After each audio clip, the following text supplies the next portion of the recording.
Grabe, dalawang content agad. Hello, it's Noitode again and again. Nagtanong lang si Ansel Cracker kung ano pa yung nagagawa ng game rule. At ito na yung video na yun. Siyempre, magsisimula lang ulit tayo sa command block. Kung napanood nyo yung unang video, dapat alam nyo na yan. At kung hindi pa, dapat panoorin mo yun. Dahil nagturo tayo doon kung paano gawin yung practice dummy ng maze. Bali, ang ituturo ko dito is kung paano hindi mabawasan kapag nalulunod.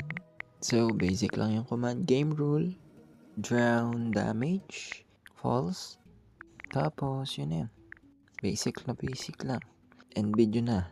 Yep, kidding aside. So, impulse lang yan. Tapos, always active mo na lang para di ka na mahirapan. What follows is a brief construction montage. Siyempre, papakita natin na legit tayo, pre. So yun, magsasurvival lang ako. Tapos papakita ko na hindi tayo makakatake ng damage kahit wala na tayong hininga sa Minecraft. Sa Minecraft lang ha. So ayun, hindi na tayo nakakatake ng damage. Wala tayong water breathing dyan. Bali, disable lang natin yung damage na matitake natin kapag nalulunod na yung character. Pero may naalala talaga ako kapag nakalubog sa tubig eh. Hello, how are you? I am under the water. Please help me. Here too much raining. So, ayun. Naalala ko lang siya. So, yung next natin na ilalagay is yung disable naman ng fire damage.